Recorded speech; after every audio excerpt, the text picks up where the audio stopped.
ভাইরে ভাই, techno phone তো পুরো মার্কেটে আগুন ধরাই দিয়েছে। 2025 সালে এসে টেকনো যেসব ডিভাইস গুলো আমরা দেখতে পাচ্ছি, তাদের মধ্যে এই ফোনটা মনে হয় আমার কাছে বেশি ভালো লাগছে। আমি কথা বলছি টেকনো পোভা 7 প্রো 5G। মানে আমি এই ফোনের মানে কি বলবো ভাই, আমি তো মানে অসম্ভব পাগল হয়ে গেছে এই ফোনটা দেখা। আর কি এই ফোনটাতে কিন্তু আপনার মানে সবকিছুই আন্ডারস্টিং, module, display quality, battery performance, charging performance, RAM ROM সব দিকে এই ফোনটা ওভারঅল স্মার্ট। সেটাও 5G ডিভাইস। তারপর এই বাজেটের কথায় পরে আসি, প্রাইজের কথায় পরে আসি। তো এই ফোনটার ম্যানুফ্যাকচার এবং ডিভাইস এবং এটা বিল কোয়ালিটি এবং এই ফোনটার ওভারঅল রিভিউ এই ভিডিওতে আপনারা পেয়ে যাবেন। সো আপনারা সাথে থাকেন, ফুল ভিডিওটা দেখবেন, কি স্কিপ না করবেন না। স্কিপ করলে হয়তো আপনারা ইন্টারেস্টিং জিনিসটা হয়তো মিস করতে পারেন। So hello everyone, welcome to জান ভাই অ্যালার্ট। আপনারা অ্যালার্ট হয়ে যান, সাথে আছি আমি আপনাদের জান ভাই। তো ফাইনালি আমি কথা বলছি টেকনো পোভা 7 প্রো 5G। এই ফোনটা ফার্স্ট অফ অল যদি এই ফোনটা আমি মডিউল নিয়ে কথা বলি, সেক্ষেত্রে কিন্তু এটা দেখতে কিন্তু বেশ সুন্দর। দেখলে মনে হবে কিন্তু এটা গ্লাস, এটা কিন্তু গ্লাস প্রোটেক্টর না, বা এটা কিন্তু ব্যাক পার্টে কোনো গ্লাস ব্যবহার করেনি। এটা প্লাস্টিকের, কিন্তু এটা হাই এন্ডলি, মানে দেখলে মনে হবে দূর থেকে গ্লাস। বা তবে এই ফোনটা কিন্তু আপনার হাতের ছাপ অনায়াসে পড়বে না, কারণ এটাতে বডির যে সিস্টেমটা দেখা হয়েছে এবং এটা ফেস লুকটা কিন্তু দেখতে বেশ সুন্দর। এটা ক্যামেরা মডিউলটা দেখে কিন্তু বেশ চেনা লাগছে, দেখে মনে হচ্ছে কার সাথে যেন ম্যাচিং হয়।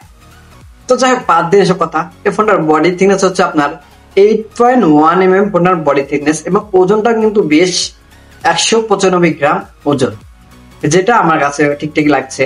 তবে এই ফোনটা কিন্তু এক হাতে নিলে ভালো ফিল পাওয়া যায়, অনেকটা ভালো ফিল পাওয়া যায়।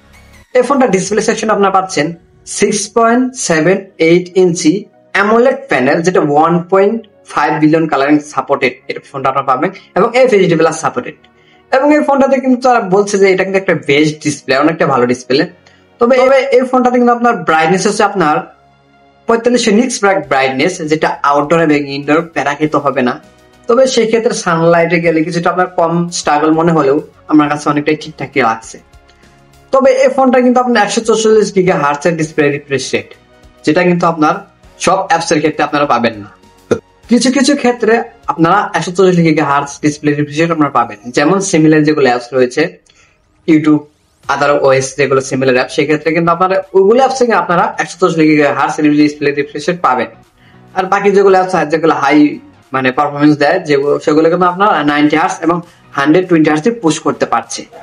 এইটা হচ্ছে অনেকটা স্ট্রাগল, জাস্ট এটা নিয়ে কোনো ব্যাপার না, যেহেতু এটা একটা টেকনো ডিভাইস। আর এই বর্তমান সময় টেকনো ডিভাইসে ভালো ভালো ফিচার ফোনের সাথে রয়েছে। যদি ফোনটার ক্যামেরা সেকশনের কথা বলি, তাহলে বাইরে ভাই 3টে মডেল ক্যামেরা দেখতে পাচ্ছেন, কিন্তু ভাই কাজের ক্যামেরা কিন্তু দুটো। হ্যাঁ, কাজের ক্যামেরা দুটো। এই ফোনটাতে আপনার মেইন ক্যামেরা হচ্ছে আপনার 64 মেগাপিক্সেল, মানে 64 মেগাপিক্সেল, এবং বাকি লেন্সটা হচ্ছে আপনার 8 মেগা আল্ট্রা ওয়াইড লেন্স, যেটা আমার কাছে প্রপারলি ভালোই লাগছে। যে একটা আল্ট্রা ওয়াইড 8 মেগাপিক্সেলে দিলে তাহলে কেমন বেটার হয়ে যাবে, রেজোলিউশন ভালো ছবি দেবে আর কি, অনেকটা ভালো। এবং যদি আপনার পারফরমেন্স ক্যামেরায় যদি আমি কথা বলতে চাই, তাহলে আপনার ফরফেসিং ক্যামেরা আপনি পাবেন 30 মেগাপিক্সেল, যেটা অনায়াসই বর্তমান জেনারেশনে এই ততটুকু লেন্স তারা ব্যবহার করেছে বা ততটা মেগাপিক্সেল তারা ব্যবহার করেছে, অনেকটাই ফের লাগবে।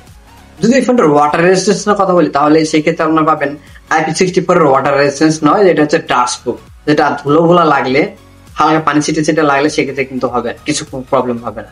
আবার আপনি ভেবে নিন না যে এটা পানিতে চুবালে হয়তো কোনো কিছু হবে না, ভাই সমস্যা হলে হতে পারে।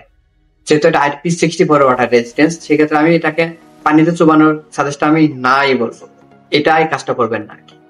যদি এটা IP60 অথবা 69 দিত, তাহলে আমি আপনাকে বলতাম যে হ্যাঁ এটা ওয়াটার রেজিস্ট্যান্স, আপনি পানিতে ভিজান বা সেক্ষেত্রে কোনো কিছু হবে না। তবে এগুলো থেকে একটু সতর্ক হয়ে থাকবেন। তবে সেক্ষেত্রে আলগা ছিটে ফেটা লাগে বা হঠাৎ করে পানিতে পড়ে গেলে সেক্ষেত্রে কোনো প্রবলেম হবে না। যদি এই ফোনটার আমি চিপসেট নিয়ে কথা বলি, তাহলে এই ফোনটা চিপসেট হিসেবে আপনারা পাবেন MediaTek Dimensity 7300 আলটিমেট, যেটা একটা 4 ন্যানোমিটারের চিপসেট, যেটাতে অনায়াসে যে কোনো গেম হাইলি আপনার রান করতে পারবে। সেক্ষেত্রে কোনো প্যারা খেতে হবে না বা কোনো প্রবলেম ফেস আপনাকে করতে হবে না। ফ্রি ফায়ার লাভার দেবো আমি সাজেস্ট করবো, এবং পাবজি লাভার দেবো আমি সাজেস্ট করবো। এই ক্ষেত্রে যারা গেম লাভার আছেন তাদেরকে কোনো প্রবলেম হবে না। এই চিপসেটটাতে আমি কোনো ল্যাগ ইস্যু বা আদার ওয়েস কোনো আমি প্রবলেম পাইনি। রিভিউ ক্ষেত্রে না, যারা ইউজ করতে চাই ইউজার ক্ষেত্রেও আমি তাদের থেকে শুনে আমি আপনাদেরকে বলছি যে তারা হাইলি বা পারফরমেন্স যে মোটামুটি আরেকটা কি আপনার হাই গ্রাফিক্স এবং মোটামুটি আপনার খেলতে পারবেন, সেক্ষেত্রে কোনো প্রবলেম হবে না। গেমিং লাভারদের জন্য এই ফোনটা অনেকটা ভালো হবে। যদি এই ফোনটার আমি স্টোরেজ নিয়ে কথা বলি তাহলে ভাই এই ফোনটা কিন্তু একটা ভেরিয়েন্টে লঞ্চ হয়েছে, যেটা হচ্ছে আপনার 8 GB র্যাম এবং 256 GB স্টোরেজ, এবং ভার্চুয়াল তারা সাজেস্ট করেছে এটা হচ্ছে 16 GB র্যাম। তার মানে হচ্ছে ভার্চুয়াল আরো 8 GB র্যাম অ্যাডজাস্ট করলে আপনারা 16 GB র্যাম হয়ে যাবে। তবে এটা 256 GB স্টোরেজ, জাস্ট একটা ভেরিয়েন্টে লঞ্চ হয়েছে। তবে এই ফোনটার আমি ব্যাটারি সেকশনটা কথা বলি তাহলে ভাইরে ভাই এই ফোনে 6000 mAh এর ব্যাটারি ব্যবহার করেছে, এবং যারা হাইলি ইউজার বা যারা বেশি পারফরমেন্স মানে যারা গেমিং লাভার তারা কিন্তু অনায়াসে এই ফোনটা দিয়ে একদিন অনায়াসে পার করতে পারবেন সারাদিন গেম খেলে। আই মিন এই ফোনটাতে কিন্তু আপনার চার্জার পাচ্ছেন 4500 mAh নয়, আই মিন 45 ওয়াটের ফাস্ট চার্জিং আপনারা পাবেন, এবং সাথে কিন্তু 30 ওয়াটের ওয়ারলেস চার্জিং, যেটা হচ্ছে ম্যাগনেটিক। আই মিন আইফোনে যেমন ম্যাগনেটিক ফিল এবং ম্যাগনেট দিয়ে আপনারা চার্জ করতে পারবেন, যেটা হচ্ছে ওয়ারলেস চার্জিং 30 ওয়াটের। এইটা অনেকটা বেটার না? আগে অ্যাপল কোম্পানি বের করতো তাদের ম্যাগনেটিক চার্জিং সিস্টেম, এবং কিন্তু টেকনোতেও তারা করে দেখিয়ে দিয়েছে। এই ফোনটা এই জন্য আরো বেশি সুন্দর লাগে, যারা কিনছে বা যারা কেনার চিন্তা ভাবনা আছে তাদের জন্য এই ফোনটা অনেকটাই সুন্দর, তাদের জন্য শুভকামনা রইল আর কি। এবং এই ফোনটা থেকে যদি আমি প্রাইজের কথা বলি সেক্ষেত্রে একটু ধীরে চেপে বসুন,